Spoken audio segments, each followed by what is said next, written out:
उत्तर प्रदेश में बिजली के निजीकरण को लेकर के जो बिजली कर्मचारी हैं वो लगातार विरोध कर रहे हैं। एक दिन सांकेतिक विरोध और उसके बाद दूसरे दिन काली पट्टी बांध करके सभी कार्यालयों में विरोध दर्ज कराया गया। अब बड़े आंदोलन की तैयारी की जा रही है। हमारे साथ बातचीत करने के लिए उत्तर प्रदेश विद्युत कर्मचारी संयुक्त संघर्ष मोर्चा के संयोजक शैलेंद्र दुबे जी हैं। दुबे जी, आप लोगों ने 2-3 दिन से लगातार विरोध कर रहे हैं। सरकार से कोई रिस्पॉन्स मिला? आप लोग निजीकरण का विरोध कर रहे हैं, सरकार कह रही है निजीकरण किया जाएगा, जो चेयरमैन है यूपीपीसीएल के वो कह रहे हैं कर्मचारियों के हित में है, कर्मचारियों को हटाया नहीं जाएगा। आप लोग कह रहे हैं कर्मचारियों को हटा दिया जाएगा और जनता के हित में है। देखिए, मैं 2-3 बातें कहना चाहता हूँ। पहली बात तो ये है, यूनिलेटरल है, एक तरफा है और विद्युत कर्मचारी संयुक्त संघर्ष समिति के साथ खुला उल्लंघन है। 5 अप्रैल 2010 को और 6 अक्टूबर 2018 को और 6 अक्टूबर 2020 को तत्कालीन ऊर्जा मंत्री और वित्त मंत्री के साथ एक लिखित समझौता हुआ है, जिसमें कहा गया है कि उत्तर प्रदेश में बिजली का कोई निजीकरण कर्मचारियों को विश्वास में लिए बगैर नहीं किया जाएगा। फिर यह तो समझौते का उल्लंघन हो गया। चेयरमैन साहब इस समझौते को मानते नहीं, जो कैबिनेट सब कमेटी के साथ है। उनकी बात का कौन भरोसा करेगा। दूसरी बात मैं ये कहना चाहता हूँ कि कर्मचारियों के साथ एक समझौता हुआ था 3 दिसंबर 2022 को, जिसमें माननीय ऊर्जा मंत्री थे, जिसके हेडलाइन में लिखा हुआ है कि उत्तर प्रदेश के मुख्यमंत्री के मुख्य सलाहकार श्री अवनीश कुमार अवस्थी जी की अध्यक्षता में हुई बैठक में फैसला लिया गया। उसका एक भी बिंदु चेयरमैन साहब मानने के लिए तैयार नहीं है, तो उनकी किस बात पर कर्मचारी विश्वास कर लेंगे। तीसरी बात, जहां जहां पर भी निजीकरण हुआ है, चाहे उड़ीसा में चाहे दिल्ली में, वहां वीआरएस के नाम पर बड़े पैमाने पर कर्मचारियों की छटनी की गई है। तो निजीकरण का तो यही मॉडल है। तो इसलिए जहाँ तक आपका ये प्रश्न है कि कर्मचारी उनकी बात मान लें, तो वह पिछले किसी एक समझौते को मान लें। लेटेस्ट समझौता हुआ था 19 मार्च 2023 को। माननीय ऊर्जा मंत्री जी ने कहा कि आंदोलन के फलस्वरूप की गई उत्पीड़न की समस्त कार्रवाइयां वापस की जाएंगी। मैं पावर कॉर्पोरेशन के चेयरमैन को निर्देश दे रहा हूं। आज तक कार्रवाइयां वापस नहीं हुई हैं। तो यह तो एक प्रकार से लोगों को मूर्ख बनाया जा रहा है, धोखे में रखा जा रहा है। यानी जिन कर्मचारियों पे एफआईआर या निलंबन हुआ था उन पे अभी तक बहाली या एफआईआर वगैरह रद्द नहीं की गई। देखिए, निलंबन वापसी वह जो है कार्रवाई समाप्त करना नहीं होता है, और एफआईआर अभी सबके ऊपर है। एफआईआर तो सबके ऊपर है। जो आउटसोर्स कर्मचारी हैं वो निकाल दिए गए हैं, वो तो बहाल नहीं किए गए हैं। तो मैं केवल एक की बात नहीं कर रहा हूँ, मैंने आपको 4 समझौते बता दिए। 5 अप्रैल 2018, 6 अक्टूबर 2020, 3 दिसंबर 2022, 19 मार्च 2023, किसी समझौते का तो पालन नहीं हो रहा है। तो पावर कॉर्पोरेशन के चेयरमैन की वर्बल बात को कौन मान लेगा।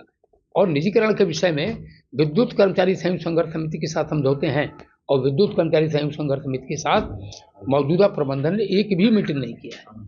तो किसको बता रहे हैं?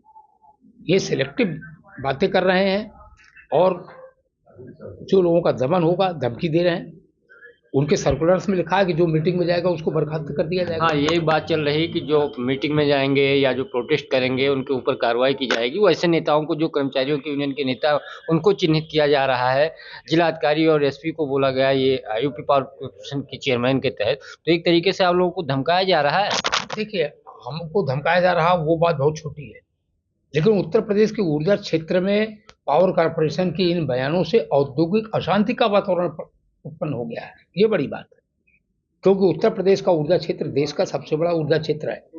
30,000 मेगावाट बिजली की हमने आपूर्ति की है। 3,56,00,000 उपभोक्ता यहाँ पर हैं। यही कर्मचारी तो कर रहे हैं।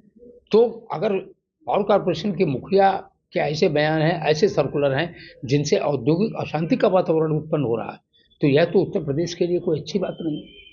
लेकिन जब कर्मचारियों और जनता के हित में नहीं है, आप कह रहे हैं, तो फिर पावर कॉर्पोरेशन या सरकार क्यों अड़ी है कि 2 डिस्कॉम जिसको निजीकरण को लेकर के बातचीत चल रही है, क्या उनका फायदा है? ऐसा क्यों कर रहे हैं? किसका हित है उसमें? मैं नहीं कह सकता पावर कॉर्पोरेशन क्यों इस पर अड़ा हुआ है, क्योंकि सबसे बड़ी बात यह है, बेसिक बात यह है कि जब कोई बिडिंग डॉक्यूमेंट ही नहीं है। गवर्नमेंट ऑफ इंडिया ने सितंबर 2020 में एक ड्राफ्ट जारी किया था बिडिंग डॉक्यूमेंट का, कि इसके हिसाब से बिडिंग की जाएगी, लेकिन वो ड्राफ्ट अभी फाइनल नहीं हुआ। तो पहला सवाल तो हमारा यही है कि किस डॉक्यूमेंट के आधार पर बिडिंग हो रही है। लेकिन उससे बड़ा सवाल ये है कि क्या पावर कॉर्पोरेशन की परिसंपत्तियों का मूल्यांकन किया गया है। अगर मूल्यांकन नहीं किया गया है तो आरएफपी डॉक्यूमेंट में रिजर्व प्राइस किस आधार पर निकाली गई, मैं आपको उदाहरण के तौर पर समझाऊं, यहाँ आप बैठे हैं, मान लीजिए इस बिल्डिंग की कीमत 100 करोड़ रुपए है, और हम इसकी रिजर्व प्राइस 10 लाख रुपए बता के एक बिल्डिंग डॉक्यूमेंट जारी कर दें, तो ये लूट हुई ना जनता के धन की।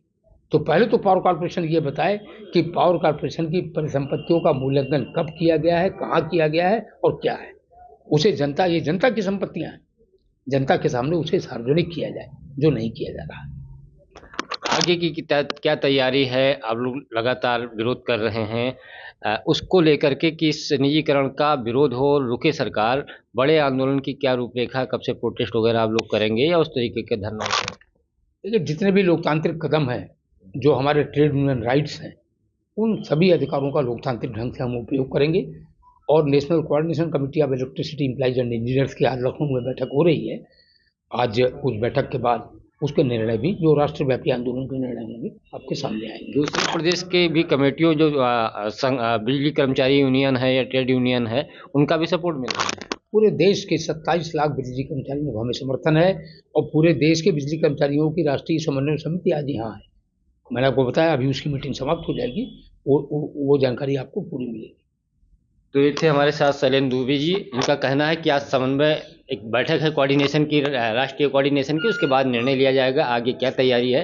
लेकिन यूपीपीसीएल पे विश्वास नहीं किया जा सकता, क्योंकि जितनी बार हम लोगों से समझौता किया, उस समझौते को मान नहीं रहे हैं, और जो अब निजीकरण कर रहे हैं, हम लोगों से कोई भी समन्वय बातचीत नहीं की गई है और इसको लागू करने पर अड़े हुए हैं। जो बिजली विभाग की संपत्तियां हैं, अपने पौने दामों पे बेचने की या निजीकरण करने की तैयारी है, ना तो उनका मूल्यांकन किया गया कि कितने की है। इसको लेकर के हम लोग जनता और कर्मचारियों के हित में विरोध लोकतांत्रिक तरीके से दर्ज कराएंगे। पंकज चतुर्वेदी, टीवी 9, लखनऊ।